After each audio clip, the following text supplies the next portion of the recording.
देश के 15वें राष्ट्रपति के रूप में श्रीमती द्रौपदी मुर्मू जी के निर्वाचित होने के साथ इनके नाम के साथ कई इतिहास जुड़ जाते हैं। सबसे पहला इतिहास जुड़ता है, श्रीमती द्रौपदी मुर्मू जी देश के पहले निर्वाचित राष्ट्रपति हैं जिनका जन्म आज़ादी के बाद हुआ, अर्थात आज़ाद मुल्क में जन्म लेने वाली भारत की ये पहली राष्ट्रपति बनती हैं। पहले राष्ट्रपति के रूप में निर्वाचित होती हैं जिनका जन्म 20 जून 1958 को हुआ। इसके साथ साथ एक और बात रहा जो इनके लिए खास था, ऐतिहासिक था। अब तक भारत में जितने राष्ट्रपति निर्वाचित हुए हैं उनमें सबसे युवा, सबसे कम उम्र के कहें, यानी सबसे कम उम्र के राष्ट्रपति के रूप में निर्वाचित हुई द्रौपदी मुर्मू जी। इसके अलावे जिस समुदाय से ये आती हैं, उनसे तो ये पहले निर्वाचित होने वाले व्यक्ति हैं ही, और ख़ास है कि ये मात्र दूसरी महिला हैं जो राष्ट्रपति के रूप में निर्वाचित हुई हैं। प्रतिभा देवी सिंह पाटिल जी के बाद ये दूसरी महिला हैं जो राष्ट्रपति के रूप में निर्वाचित हुई। इनका जो सफ़र रहा है, कैसे रहा है, इसके साथ हम उपस्थित हैं आपके बीच में। भारत जो लोकतंत्र का जन्म स्थल रहा है, लोकतंत्र की जननी रही है भारत की भूमि, इसने एक बार फिर से सिद्ध किया है कि क्यों यह लोकतंत्र को अंगीकार कर पाने में, लोकतंत्र को अपनाने में सफल रहा, और क्यों भारत में लोकतंत्र फलीभूत होता है। जब हम बात करें वर्षों पूर्व, जब हमारे देश में आर्यावर्त में राज व्यवस्था थी, तब एक राजकुल में पलने वाला, राजकुल में जन्म लेने वाला एक व्यक्ति, जिसे हम मर्यादा पुरुषोत्तम श्री राम कहते हैं, उन्होंने जंगल तक की यात्रा की थी, और जंगल तक यात्रा कर किस प्रकार का हमारी आत्मिक रिश्ता है इसे स्थापित किया था जब माँ सबरी के यहाँ उन्होंने बैर जूठे उनके खाए थे।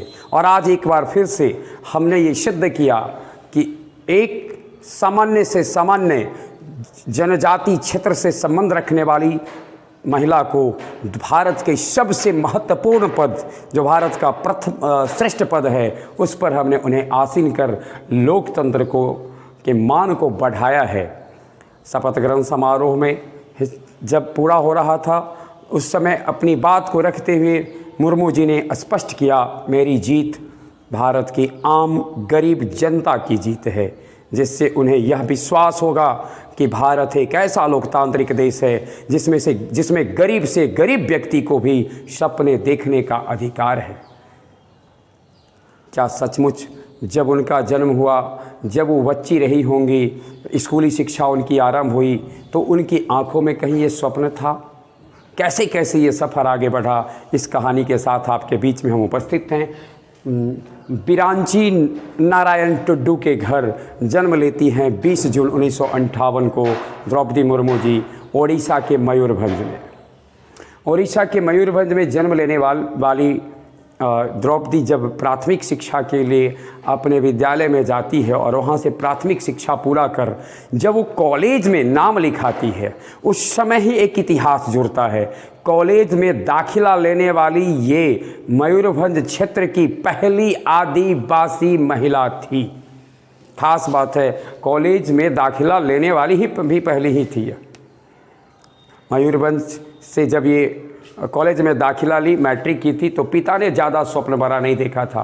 पिता ने बस यही सोचा था, पढ़ी है, मैट्रिक कर जाएगी और मैट्रिक करने के बाद मास्टर बन जाएगी।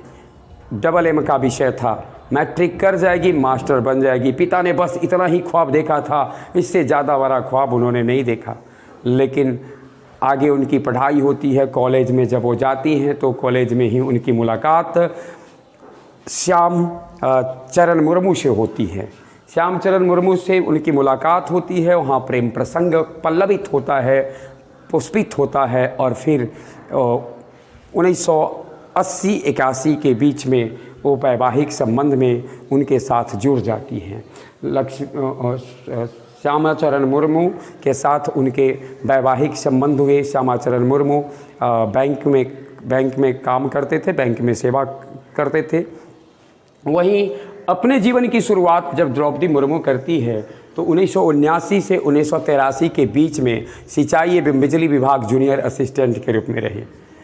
1981 ईस्वी का वह वर्ष था जब वो माँ बनती है और माँ बनने के बाद उन्होंने अपनी बेटी की शिक्षा बेहतर हो, उत्तम शिक्षा वो दे सके, इसके लिए शिक्षण का क्षेत्र चुनती है और वो ऑनरेरी असिस्टेंट टीचर के रूप में काम करना आरंभ कर देती है।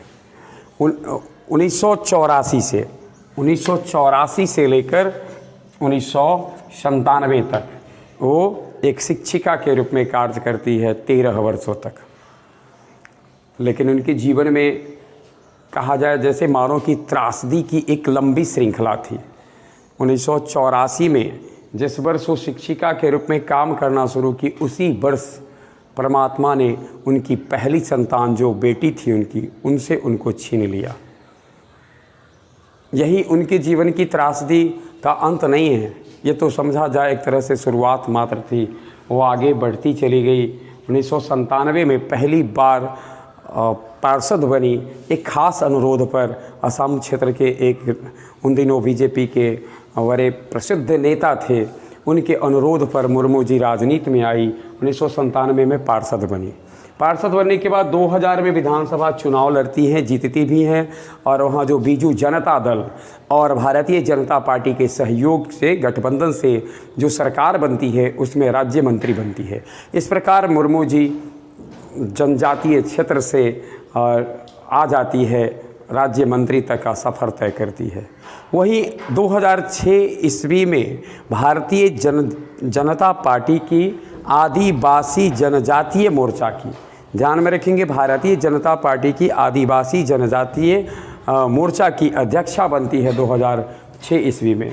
2009 में वो दोबारा विधानसभा का चुनाव लड़ती हैं और जीतती हैं। दूसरी बार रायरंगपुर से विधायक बनती है।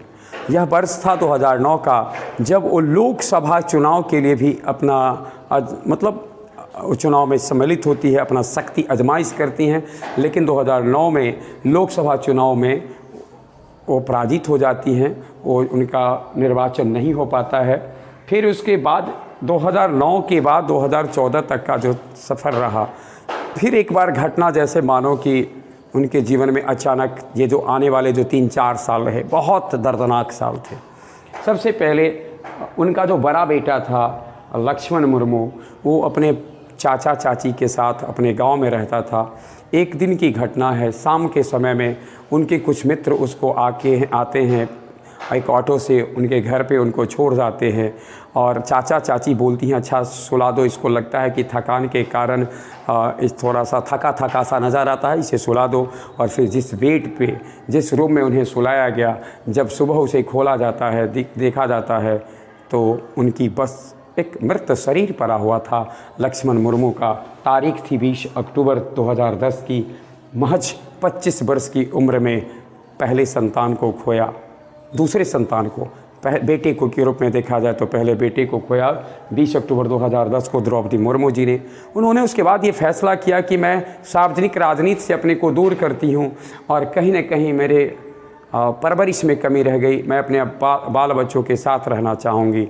लेकिन फिर जिसके लिए वो बने थे, उनके पति ने ही उन्हें कहा कि घटनाएं होती रहती है, घटित होती रहती हैं। मनुष्य जिस काम के लिए आया है, परमात्मा ने जिस कार्य के लिए उसे धरती पर भेजा है, उसे उसको करना ही पड़ता है। अपने पति के सलाह पर वो सोचने के बाद भी वो सक्रिय राजनीति से अपने को दूर नहीं कर पाती है।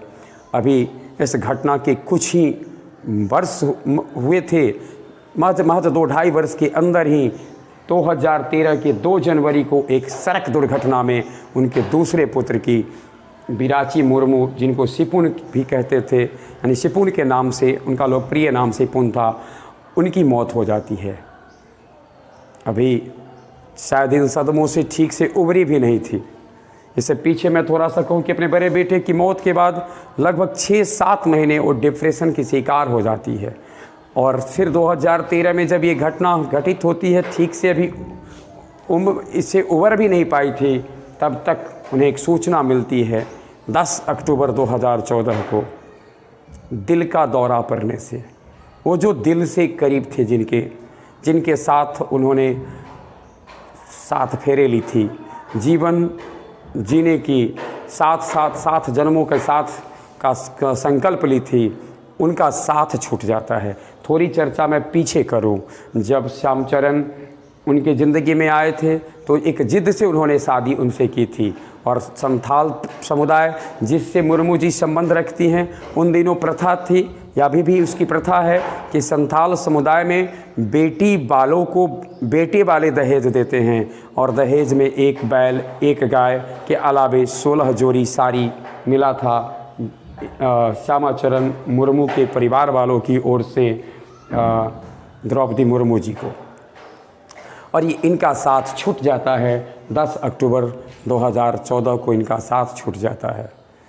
इस प्रकार से इनकी ज़िंदगी में इतनी बड़ी त्रासदी हो जाती है, परंतु कहते हैं कुछ परिस्थितियां मनुष्य के जीवन में आती है उसे बर्बाद कर देने के लिए, बिखर जाने के लिए, मतलब बिल्कुल उसमें वो बिखर जाता है।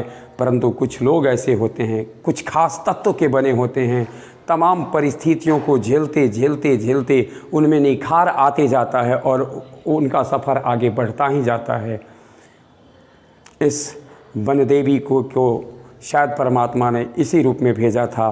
2015 ईस्वी आया, 2015 ईस्वी में झारखंड की राज्यपाल बन जाती है। 6 वर्षों तक झारखंड की राज्यपाल रहती है। फिर 21 जून 2022 को इनके पीए के मोबाइल पे एक कॉल आता है प्रधानमंत्री कार्यालय से। प्रधानमंत्री कार्यालय से इनके पीए के मोबाइल पे क्यों कॉल आया, इसका कारण था इनका घर जिस क्षेत्र में था जहां ये रहती थी वहां ठीक से टावर काम नहीं हो करता है। तो शायद कॉल करने की कोशिश की गई होगी इनके व्यक्तिगत नंबर पर, परंतु जब वो नहीं लगा तो कॉल किया जाता है पीए के मोबाइल पर। पीए दौरा अपनी दुकान से इनके पास आता है और वहाँ जब इनको कहा जाता है कि आपको प्रधानमंत्री कार्यालय से आपके लिए कॉल आया है, बीच में यानी इनके घर और पीए के दुकान के बीच में जो फासले थे इसमें 2 बार कॉल आ चुके थे पीएम कार्यालय से। तो उनको समझते देर नहीं लगी पीए साहब को कि कोई बहुत महत्वपूर्ण बिंदु है जिस पे शायद बात करना चाहते हैं। हुआ भी यही, जब सुनाया गया 1.5 मिनट की वार्ता हुई होगी आदरणीय प्रधानमंत्री जी और मुर्मू जी के बीच में, बिल्कुल स्तब्ध थी, कुछ बोल नहीं पा रही थी, परंतु आँख उनसे उनकी जो अश्रुपूरित आँख थी वो सब कुछ व्याख्या कर रही थी। फिर 21 जून 2022 ईस्वी को वो राष्ट्रीय जनतांत्रिक गठबंधन की ओर से राष्ट्रपति प्रत्याशी घोषित की जाती हैं। नामांकन होता है, चुनाव होते हैं, निर्वाचित होती हैं और फिर 25 जुलाई 2022 ईस्वी को जब उन्हें शपथ ग्रहण कराया जा रहा था तो एक ऐतिहासिक पल था वह, जब आदरणीय न्यायमूर्ति जो सुप्रीम कोर्ट के जो मुख्य न्यायाधीश होते हैं एन.वी. रमन जी, उनकी ओर से जब इनका उनके द्वारा इनको जब शपथ ग्रहण दिलाया जा रहा था तो वह ऐतिहासिक पल मंजर कैसा रहा होगा, जैसे इसके बारे में आप सोच सकते हैं। एक साधारण से कमरे में जन्म लेने वाली, टूटे फूटे कमरे में जन्म लेने वाली 340 कमरों वाले भारत के सबसे गौरवशाली भवन की दहलीज पर ही नहीं वरन उसके आंगन में, उसके गलियारे में, उस भवन में कदम रखी। ये कहानी हमें यह बताती है कि आप यदि ईमानदारी से अपनी इच्छा शक्ति के साथ अपने काम में लगे रहते हैं तो भारत की यह भूमि इतनी पावन, पवित्र और इतनी उर्वरता से भरी है कि आपको निश्चित ही आपका जो इस फल के आप अधिकारी हैं उसे ज़रूर आपको मिलता है। अपेक्षा करते हैं कि जो आदरणीय द्रौपदी मुर्मू जी की कहानी रही है वो हम सबों को प्रेरित करेगी और हम उनसे प्रेरणा लेकर अपने अपने क्षेत्र में पूर्ण ईमानदारी के साथ समर्पित होकर कार्य करते रहेंगे। बहुत बहुत धन्यवाद। एक सुधार करते चले, श्यामाचरण जी की जो मौत हुई थी वो 1 अक्टूबर 2014 को हुई थी। और साथ ही एक जानकारी दे दें कि उनकी मुर्मू जी की जो संतान हैं उनमें से 3 तो अब नहीं रहे, लेकिन जो उनकी एक बेटी अभी बैंक कर्मी हैं, बैंक में काम करते हैं, इतिश्री मुर्मू। धन्यवाद।